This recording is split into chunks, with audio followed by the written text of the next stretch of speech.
திரு Raviraja, OPS கட்சியிலிருந்து அவர் நீக்கப்பட்டு விட்டார், கட்சியில இல்ல அப்படின்னாலும் ஓபிஎஸ்னால நிறைய குடைச்சல்களை இபிஎஸ் சந்திக்க வேண்டியிருக்கா இன்னமும் மறைமுகமாக? அப்படி எதுவும் இல்லைம்மா, அந்த மாதிரி இல்ல. இப்ப அமித்ஷாவை போய் சந்திச்சிருக்காரு, இன்னமும் அதிமுக ஒருங்கிணைப்பு தொடர்பாக அந்த பேச்சுக்கள் இன்னும் வலுவடையுது அப்படின்னு தான் சொல்லணும். ஆனா குடைச்சல் இல்லைன்றீங்களே. அதாவது ஒரே ஒரு விஷயம்தான், இபிஎஸ்ஐ முதல்வராக ஏற்றுக்கொள்கிறவர்களை சேர்த்துக்கிறதுக்கு அவர் தலைமை முடிவெடுக்கும். தலைமை இபிஎஸ் முதல்வராக ஏற்றுக்கிறோம், கட்சி கட்டுப்பாடுகளுக்கு கட்டுப்பட்டு வருகிறோம், கடந்த காலங்களில் நடந்த தவறுகளை நாங்கள் மன்னித்து மறந்து இது பண்ணிட்டு வரலாம் அப்படின்னு ஒரு முடிவு எடுக்க வேண்டிய நிர்பந்தம் வந்தால், அதாவது ஒரு காரியங்களுக்காக இப்போ நாளைக்கு தேர்தல் வரப்போகிறது, தேர்தலில் வெற்றியின் இலக்கை நோக்கி நாங்கள் போகணும், சரிங்களா?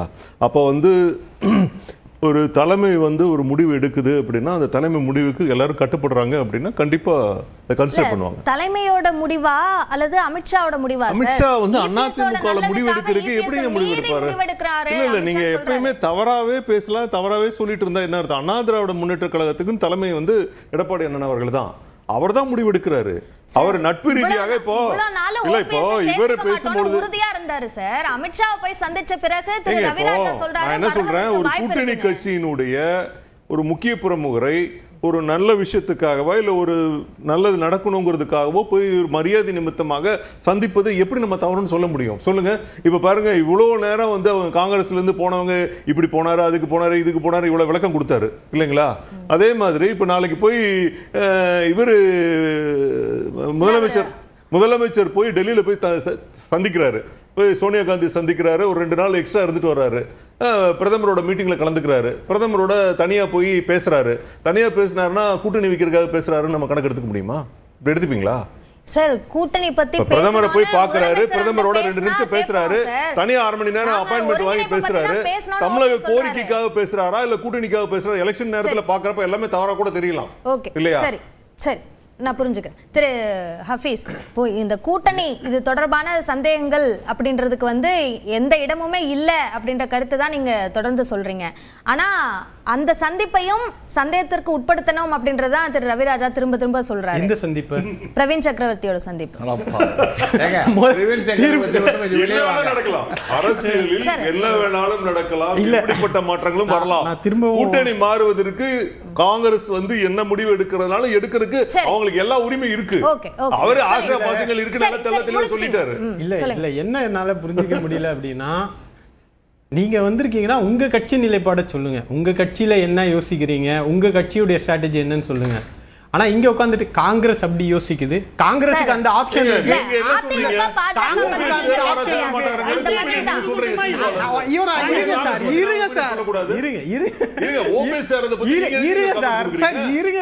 உங்களுக்கு என்னங்க தேவை இருக்கு?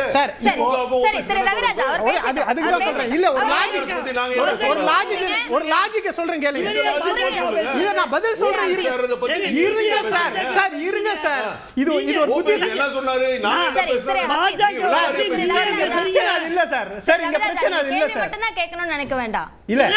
என்னன்னா இங்க காங்கிரஸ் பிரதிநிதி ஒரு ஸ்டாண்ட் எடுத்து பேசுறாரு, ஆனா ஓபிஎஸ் பேசுனதை வச்சுதான் நான் பேசுறேன். அப்ப நீங்க காசிப்ஸ் வச்சு பேசுறீங்க, நான் அந்த நபருடைய ஸ்டேட்மெண்ட் வச்சு பேசுறேன். நீங்க கொஞ்ச நேரத்துக்கு முன்னாடி சேர்த்துப்பேன் சொன்னதை வச்சு பேசுறேன். நீங்க கோல் போஸ்ட் மாத்திக்கிட்டே இருக்காதீங்க. எடுக்கும்னு தெளிவா சொல்லிருக்கேன். தலைமை முடிவு எடுக்கும் தெளிவா சொல்லுங்க. உங்க நேரம் பேசுனீங்கல்ல, அமைதியா இருங்க ப்ளீஸ். நீங்க பேசுறப்போ நிறைய இருந்துச்சு, நாகரிகம்னு ஒன்னு இருக்கு, அதை கடைபிடிப்போம். சரியா? நான் திரும்ப சொல்றேன், நான் பேசுறதுக்கும் இங்க கோப்பண்ண அண்ணன் பேசுறதுக்கும் ஒரே நிலைப்பாடுல பேசுறோம். ஆனா தன்னையே கான்ட்ராடிக்ட் பண்ணிக்கிறார். கொஞ்ச நேரம் முன்னாடி யார் வேணாலும் சேரலாம் அப்படின்றதையும் நான் சிம்பிளா பேசுறேன். காங்கிரஸ் உடைய செய்தி தொடர்பாளர் ஒரு நிலைப்பாடு எடுத்த பிறகு காங்கிரஸ் அப்படி பண்ணோம் இப்படி பண்ணோம் நீங்க திரும்ப காசிப்ஸ் பேசுறீங்கன்னா அப்புறம் அதிகாரப்பூர்வமாக பேசக்கூடிய கருத்துக்கு என்ன மரியாதை கொடுக்குறீங்கன்றதான் கேட்கிறேன். காசிப்ஸ் நிறைய இருந்துகிட்டே இருக்குங்க. இன்னும் நிறைய காசிப்ஸ் அதிமுகக்குள்ள நம்ம பேச முடியும். இங்க அதிகாரப்பூர்வமா 2 பேர் பேசுற கருத்து தான். இன்னொன்னு, காங்கிரஸுக்கு என்ன தேவை வந்துச்சு? இன்னைக்கு இந்தியா கூட்டணியுடைய காங்கிரஸுக்கு பிறகு இந்தியா கூட்டணியில ராகுல் காந்தி அவர்களுடைய இந்த இவர்கள் பாஜக செய்யக்கூடிய ஜனநாயக அத்துமீறலுக்கு எதிரான ஒரு போர்ல ஒரு காம்ரேடாக 40 தொகுதி நிக்குது. இதெல்லாம் ராகுல் காந்தி யோசிக்க மாட்டாரா? அவ்வளவு அந்த நாலேஜ் கூட இல்லாத, அந்த விஸ்டம் இல்லாத ஒரு லீடரா காங்கிரஸ்? தமிழ்நாட்டுல வேற லீடர்ஸே கிடையாது. அப்படி அட்வைஸ் பண்றது சில எதிர்பார்ப்புகளையும் சில ஆதங்கங்களையும் சுட்டி காட்டுறாங்க. அது அங்க நிறைவேறும் நினைக்கிறதுனால மாத்தலாம்ல. இல்ல, ஒரே நிமிஷம் நான் சொல்றேன். எந்த கட்சிக்கு தான் ஆசை இருக்காது? எப்பயாவது ஒரு கூட்டணிக்கு வரக்கூடிய கட்சி போன வாட்டியை விட கம்மி தொகுதி எனக்கு கொடுங்கன்னு கேட்க முடியுமா? இல்ல நாங்களே போய் வாலண்டியரா காங்கிரஸ் கிட்ட போன வாட்டி நின்னதை விட நாங்க கம்மியா நின்னுக்கிறோம் சொல்ல முடியுமா? அது ஒரு பேசிக். அது ஒரு கட்சியும் அவர்களுடைய தொண்டர்களை ஊக்குவிப்பதற்காக நிக்கணும்னு ஆசை. எங்களுக்கும் 200க்கு மேல நிக்கணும்னு ஆசைங்க. எங்களுடைய கட்சிக்கும் நான் எங்க தலைவர்கிட்ட நாங்களும் கோரிக்கை வைக்கிறோம், எப்படியாவது 200 தொகுதிக்கு மேல. ஏன்னா நாங்களும் 5 வருஷமா வேலை பார்த்துக்கிட்டே இருக்கிறோம், கட்சி கட்டமைப்பை பலப்படுத்துறோம். இது எல்லாம் நடந்துகிட்டே இருக்கிறப்ப ஒரு கட்சிக்கும் அந்த ஆசைகள் இருக்கும். ஆனா எது பிராக்டிக்கலா நடக்கும், எது தலைமை ஒரு நல்லது, அந்த கட்சிக்கு எது நல்லது, அந்த மாநிலத்துக்கு எது நல்லது, அந்த மாநில மக்களுக்கு எது நல்லது அப்படின்னு யோசிச்சு ஒரு முடிவெடுத்தா அந்த முடிவுக்கு கட்டுப்படக்கூடியவர்கள் நாங்க. அதுக்குள்ள நீங்க காசிப்ஸ் வச்சு கூட்டணியில சலசலப்பு இழுகிழுப்பு எல்லாம் பேசினா அதுக்கு இந்த கூட்டணியில இடம் கிடையாது. ஓகே திரு ஜீவா, இப்போ அறியப்படாத காங்கிரஸ் கட்சியை சேர்ந்த ஒரு மனிதர் சந்தித்ததை பெரிதுபடுத்துவது யார்? பெரிதுபடுத்துவது இந்த கூட்டணியே விரும்பாதவங்க. அதாவது அவர் காங்கிரஸில் என்ன பொறுப்பில் இருக்காருன்னு, நீங்கள் பொறுப்பே இல்லாமல் காங்கிரஸில் இருக்காருன்னு அவர் அழகாக சொல்லிட்டார். அவர் ஏன்னா ஒரு உண்மையான ஒரு பொறுப்பு இருந்திருந்தா இப்படி ஒரு விஷயத்தை அவர் பண்ணியிருக்க மாட்டார். அது மட்டும் இல்லை, அவர் இன்னும் கொஞ்சம் உடைச்சே பேசிட்டார். அவர் இது மட்டும் இல்லை, இன்னும் சில பேரும் இந்த மாதிரி தேவையில்லாமல் பேசிக்கிட்டு இருக்கிறாங்க, காங்கிரஸில் இருந்துட்டு மோடி ஆதரவாக செயல்பட்டுக்கிட்டு இருக்கிறாங்கிறத அந்த பெரிய தலைவர் பேரை சொல்லியே அவர் காங்கிரஸ் நம்ம சொல்லலை, அவரே சொல்லிட்டார்.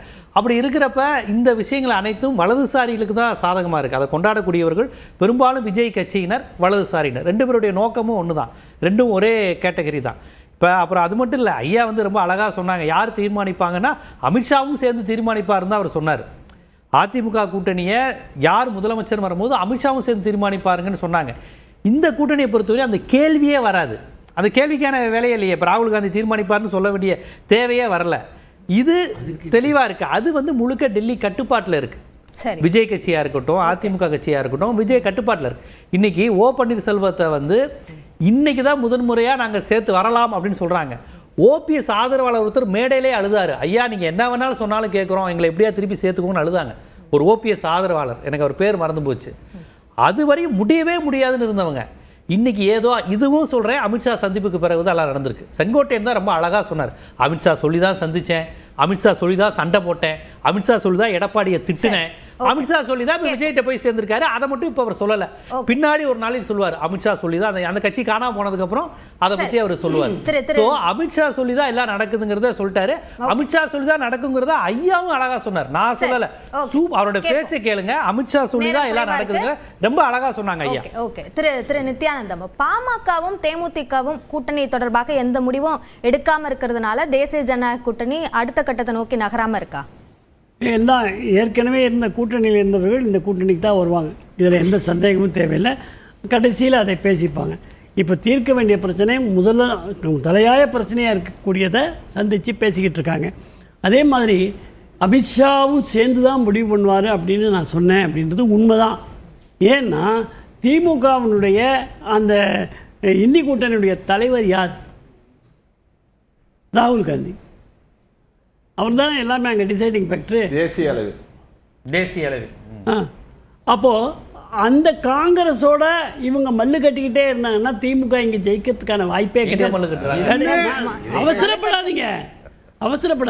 சரி, இல்ல நேரம் குறைவா இருக்கு. யார் முதல்வர் ஆகுறது அப்படிங்கறத பத்தியோ மற்றதோ காங்கிரஸ் நான் சொன்னதுதான் கேட்கணும்னு இங்கே ஸ்டாலின் ஐயா சொல்றாருன்னா காங்கிரஸ் அதை கேட்டுட்டு போகணும், அதுதான் அதோட அர்த்தம். ஏன்னா காங்கிரஸ் அங்கே வலுவிழந்து இருக்கிறது. ஏற்கனவே ஒரு தடவை மூவ் பண்ணாரு. இவர் தான் காங்கிரஸ் கூட்டணி ஆட்சி கேட்கிறாரு, இப்போ உடனே காங்கிரஸ் வலுவில்லாம இருக்குங்கிறாரு. என்ன முரண்பாடு இது? பேச விட்டா பேசுவேன், குறுக்க பேசினா திரு நித்யானந்தம் முடிச்சிருங்க. அதனால ராகுல் காந்தி எப்படிப்பட்ட கூட்டணி முடிவுகளை எடுப்பார் என்று ஒரே ஒரு எடுத்துக்காட்டு சொல்றேன். மற்ற கட்சியை பத்தி பேசுறேன் பாரு. என்னுடைய ஐஜேக பத்தி பேசுறதுக்கு நாங்க பொதுக்கூட்டம் போட்டு பேசிடுவோம். சரி, மற்ற கட்சி செயல்பாடுகளை சொல்லி மக்கள்கிட்ட அவங்க இப்படி இருக்கிறாங்கன்னு சொல்றதுக்காக தான் இது. சரி, ஓகே. புரியுதுங்களா? அதனால கருத்தை சொல்லி முடிச்சிருங்க. பீகார்ல தேர்தல் வந்து சப்போர்ட் தான் பேசுறாரு. என்டிஏ ஜெயிச்சது.